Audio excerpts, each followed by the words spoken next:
예수님이 공생애를 시작하면서 40일 금식을 하셨죠. 성령에 이끌려 40일 금식을 하시고 또 성령에 이끌려서 마귀에게 또 시험을 받으십니다. 그러면서 그 시험을 다 말씀으로 다 이겨내시고 승리하시고 본격적인 사역을 갈릴리로 가서 하세요. 갈릴리에서 이제 초기 사역을 하시면서 많은 회당마다 돌아다니면서 말씀을 전하는데 다니는 곳마다 칭송을 받는다라는 말씀을 하십니다. 그러다가 이제 그 예수님이 잘하신 나사렛으로 가서 나사렛에 들어가서 회당에 들어가서 말씀을 전하는데 오히려 나사렛에서는 배척을 받는 그런 모습을 성경에서 잘 말씀을 하고 있습니다.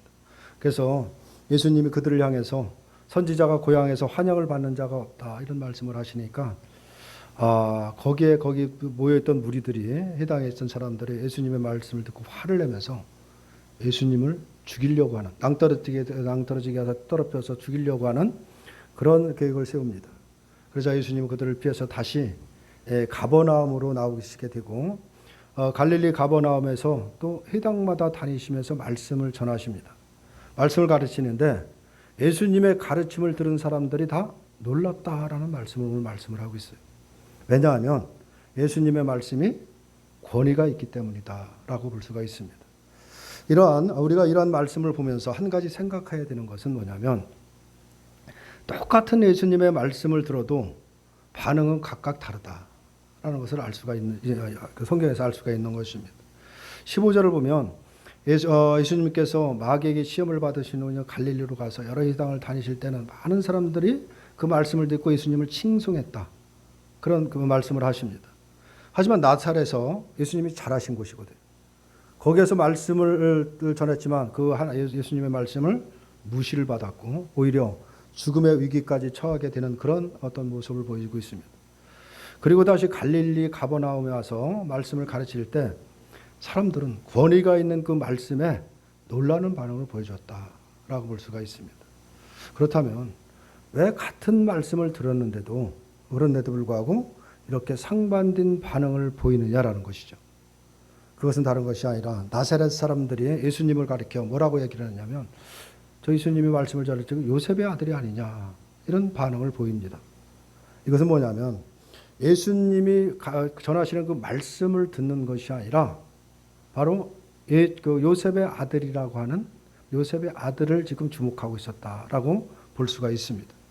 그것은 오늘날 우리가 말씀을 들을 때 주의해야 될 것이 무엇인가를 그대로 보여주고 있는 것입니다. 예수님이 말씀을 전하시면 말씀에 권위가 있고 능력이 있는 거지만 목사가 전하거나 또 어떤 평신도가 전하면 그 권위가 있는 것이 없는 것이 아니다라는 것을 우리가 깨달아야 되는 것입니다. 어떤 사람이 말씀을 전하느냐에 따라 우리의 반응이 달라질 수 있습니다.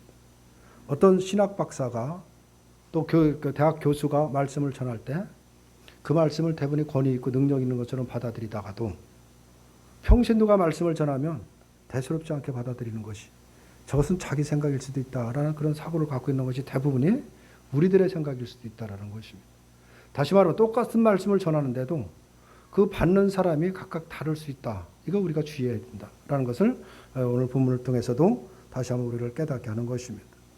그럼 말씀에 권위가 있다. 예수님의 말씀에 권위가 있다. 그 권위에 다 놀랬다고 하는데 그럼 예수님의 말씀에 권위가 있다는 것이 다 무슨 뜻이냐라는 것입니다. 메시아이신 예수님이 가르치셨으니 당연히 그 말씀이 권위가 있지 않겠느냐라고 우리가 생각을 한다면 그것은 너무 그냥 단편적인 생각에 불과한 것입니다. 더군다나 이 가버나움 사람들은 예수님이 오셔서 말씀을 전할 때 메시아라고 인정을 하지 않았습니다. 예수님을 단지 그냥 하나의 랍비 정도, 하나의 선생 정도로 여겼다라고 볼 수가 있습니다. 그렇다면 랍비의 말이기 때문에 권위 있는 말로 그들이 받아들였을까? 당시 유대 사이에서는 랍비들이 많이 있었습니다. 왜냐하면 가는 곳마다 회당이 있기 때문에 여러 회당이 있기 때문에 회당마다 다 말씀을 가르치는 랍비들이 다 있었습니다. 하지만 모든 랍비들의 말을 권위 있는 말로 받아들이지는 않은 것입니다. 예수님을 랍비로 여기고 랍비의 말이기 때문에 예수님의 말씀을 권위 있는 말씀으로 받아들인 것이 아니다라는 것을 우리가 이해할 수가 있는 것입니다. 만약 랍비의 말이기 때문에 권위 있는 말로 받아들여진 것이라고 하면 예수님이 가르치며 그렇게 놀라기까지 할 필요는 없다라고 볼 수밖에 없죠. 우리가 이런 점을 생각해 보면 이 가버나움 사람들은 예수님의 가르치심에 예수님이 갖고 있는 그 권위를 경험했다라는 것을 알 수가 있습니다. 예수님이 말씀을 전할 때 그 말씀을 통해서 말씀의 권위가 무엇인가를 그들이 실제 경험했다라는 것으로 볼 수가 있습니다. 과연 예수님의 권위는 무엇을 말하고 있느냐라는 것입니다. 사실 예수님의 권위가 무엇인지에 대해서는 우리가 자세히 알 수는 없습니다. 왜냐하면 성경은 예수님의 권위에 대해서 자세히 언급하고 있지도 않을 뿐더러 무엇보다도 이 권위라고 하면 이 권위에 대한 우리의 잘못된 생각이 걸림돌이기 때문이라는 것입니다. 우리가 늘 권위, 권력, 힘 그러면 늘 세상적인 것을 생각을 합니다. 많은 사람들은 예수님이 메시아이고 하나님이시기 때문에 당연히 권위가 있는 분이고 그런 능력이 있다라고 그렇게 생각을 할지는 모르지만 하지만 이러한 생각은 결국은 자신의 뜻을 목적으로 하는 권위주의에 빠져 있음을 의미하는 것이라는 것을 우리가 깨달아야 됩니다. 물론 예수님이 메시아시고 하나님이신 것은 분명합니다. 그렇기 때문에 권위가 있다라고 말할 수 있지만 그것은 메시아, 다시 말하면 하나님이라는 신분의 권위의 의미를 두고 우리가 생각을 하는 어떤 그런 왜곡된 생각이라는 것을 우리가 생각을 해야 됩니다. 왜냐하면 그 당시에도 제사장이나 장로나 서기관들이 있습니다. 그들이 나는 하나님께 드리는 거룩한 제사를 주관하는 사람이니까 나는 내 말에는 권위가 있다라고 말을 하고 또 나는 하나님의 말씀과 율법을 연구하고 가르치는 사람이니까 권위가 있다라고 주장하는 것과 다르지 않는 것입니다. 세상이 말하는 권위, 세상이 말하는 권력, 그것은 뭘 말하는 거냐면 그 사람이 처한 어떤 위치나 그 사람이 갖고 있는 신분과 늘 연결을 시킵니다. 예를 들면 어떤 조직의 최고의 어떻게 보면 최상급의 간부로 또 아니면 오너라고 본다면 그 오너가 어떤 말을 할 때 모두 그 아래 모든 사람 조직원들이 복종하는 이유는 왜 복종을 할까? 우리가 생각을 해보면 그 사람의 말의 권위가 있기 때문이 아니라 바로 그 사람의 권세의 신분과 위치가 있기 때문에 그런 것입니다. 하지만 사람들은 조직의 최상, 어떻게 보면 어떤 오너의 말을 그 말을 권위로 받아들이는 것이 아니라 최상급의 어떤 그 상관이라고 하는 그 신분에 어쩔 수 없이 고개를 숙이고 받아들인다라고 볼 수가 있습니다. 그래서 사람들은 너나 할 것 없이 이러한 권위를, 이런 권력을 갖기 위해서 그걸 목적으로 해서 살아가는 것입니다. 어떻게든 내가 힘을 갖기를 원하고 어떤 권위와 권력을 가지고 많은 사람을 위해 지배하려고 하는, 그래서 그것을 누리기 위해서 부단히 노력하며 살아간다라고 볼 수가 있습니다. 이것의 권위를 세상을 다스리는 힘으로 여긴다라고 볼 수가 있죠. 바로 이것이 권위에 대한, 성경적인 권위에 대한 왜곡된 생각이다라는 사실을 우리가 먼저 생각을 해야 됩니다. 그런데 이러한 왜곡된 생각은 왜 그런 왜곡된 생각이 있어야 되느냐? 그것이 근본적인 원인은 뭐냐? 그건 바로 사탄 마귀로부터 말미암았다라는 사실을 우리가 기억해야 됩니다. 권위에 대한 어떤 단순한 오해가 있거나 또 아니면 우리가 권위에 대해서 무지해서라기보다는 바로 마귀의 시험에 빠져 있는 상태이기 때문에 그런 생각을 한다라는 것입니다. 그 이유는 마귀가 예수님을 시험하시기 위해서 꺼낸 것 중에 하나가 뭐냐면 천하만국을 보여주면서 내게 절하면 이 모든 것을, 이 모든 권위와 영광을 내게 주겠다라는 유혹을 합니다. 마귀는 예수님께 천하만국을 다스릴 수 있는 권위와 영광을 제시를 하죠. 따라서 누구든지 이러한 권위와 영광을 얻기를 목적으로 살아간다라고 하면 그것을 세상의 권세를 갖기 위해서 우리가 살아간다라고 하면 그것이 곧 마귀에게 장악된 상태다라는 사실을 우리가 놓쳐서는 안 되는 것입니다. 세상의 힘을 갖기를 원하고 세상의 권력을 갖기 원하고 그것이 나의 삶의 목표라고 한다면, 목적이라고 한다면 그것이 바로 마귀, 다시 말하면 귀신에게 장악된 상태라는 사실을 놓쳐서는 안 되는 것입니다. 가버나움 사람들이 예수님의 가르침에 권위 있는 말씀으로 받아들인 것은 어떤 예수님의 어떤 신분이나 위치와는 전혀 상관이 없는 것입니다. 그런 신분에 있고 그런 위치에 이를 정도로 깨달지 못했다라고 볼 수밖에 없습니다. 그래서 예수님의 권위는 다른 것이 아니라 귀신을 쫓아내는 사건과 연결해서 우리가 이해할 수가 있다라고 볼 수가 있습니다. 오늘 예수님이 선포하시는 그 말씀의 권위가 어떻게 나타나느냐? 오늘 바로 귀신이 쫓겨나가는 사건과 연결이 되어 있는 것입니다. 예수님이 가버나움 회당에서 가르치실 때 34절에 보면 회당에 있던 더러운 귀신 들린 사람이 하는 말이 있죠.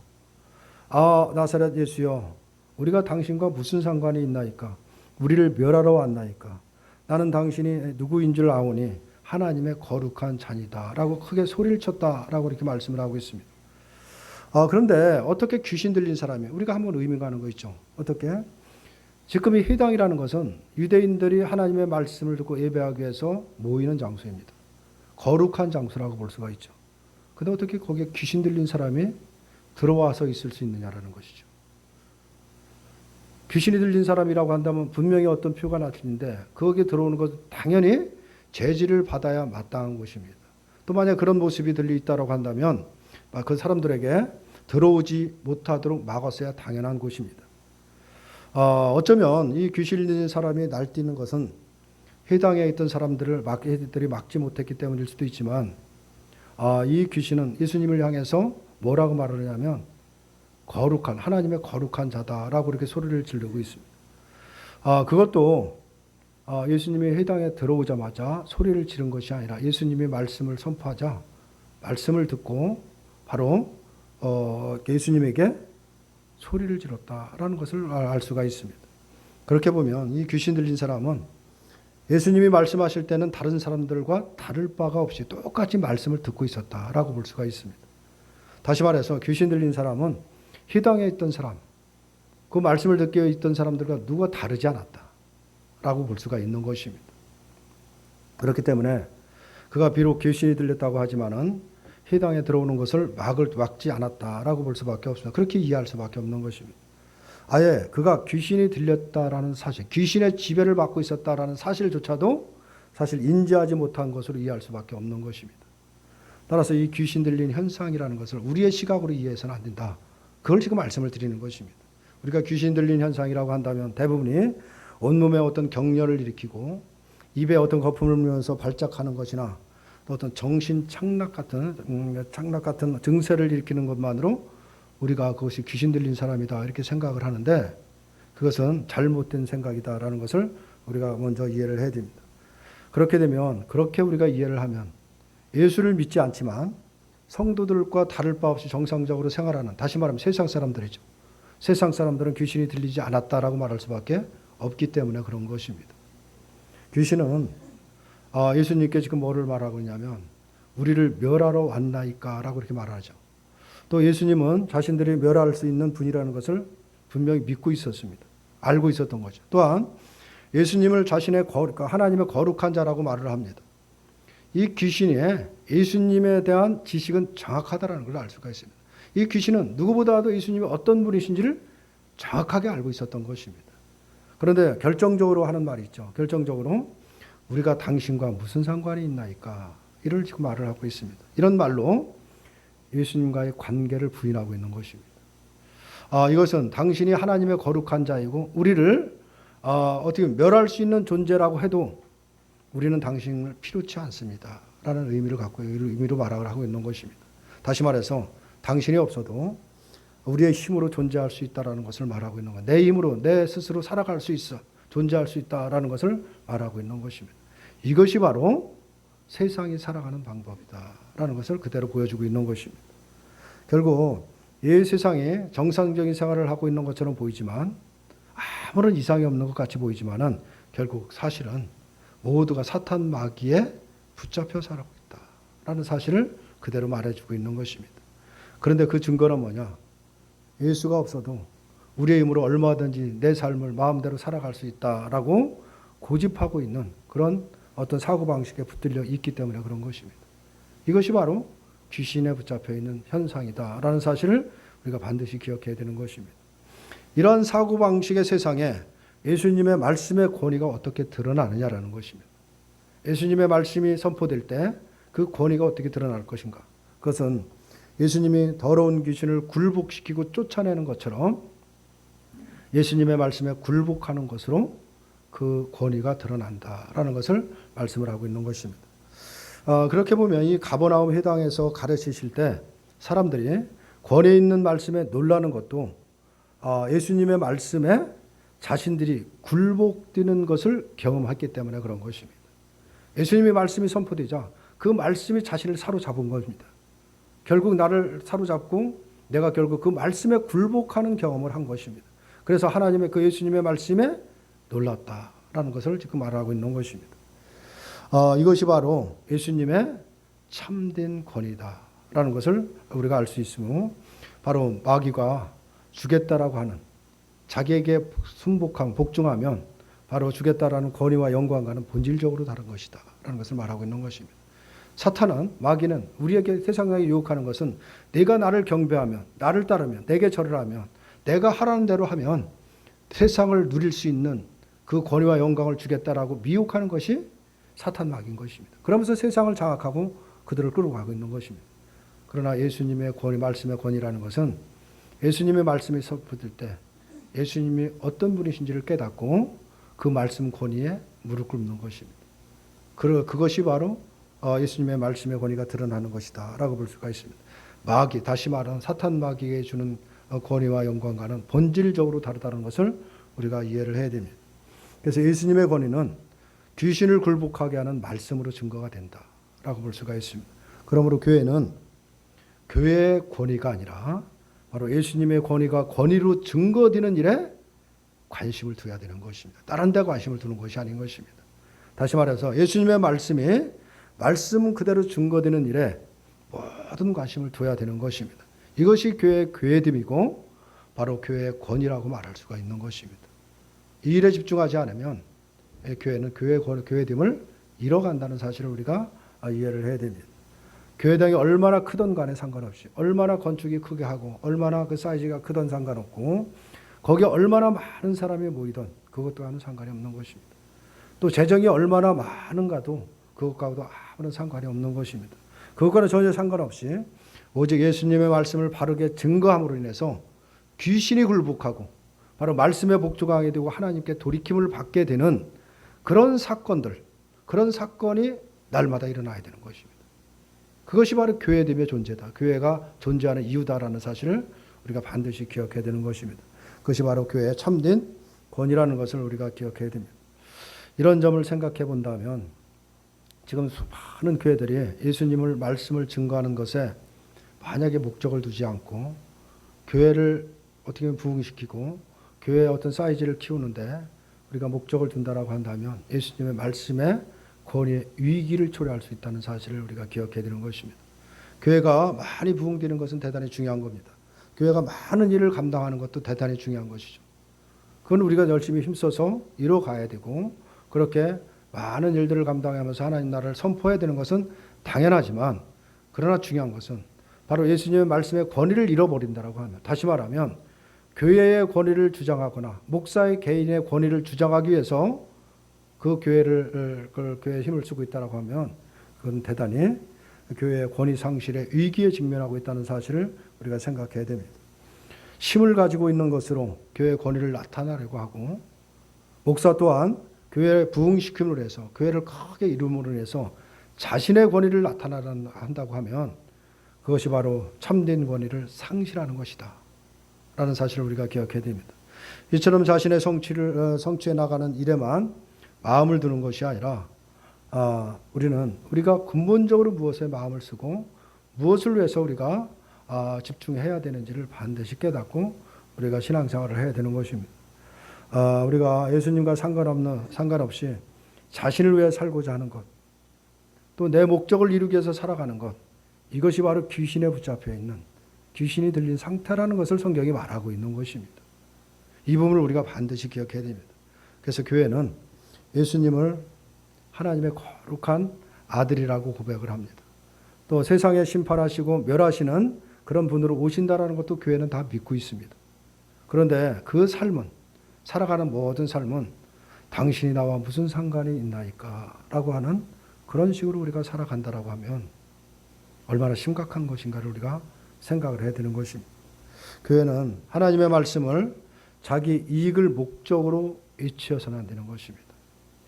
교회의 어떤 사이즈를 키우고 교회 그냥 단지 부흥을 위해서 바로 하나님의 말씀을 우리가 외쳐서는 안 되는 것이고, 교인들도 마찬가지고 우리의 성도들도 마찬가지. 성도들의 모든 신앙을 내 뜻을 이루고 내 유익을 위해서 우리가 신앙생활을 하고 있다고 하면 그거는 결국 사탄 마귀, 귀신에 붙잡혀 있는 상태다라는 사실을 우리가 놓쳐서는 그걸 잊어서는 안 되는 것입니다.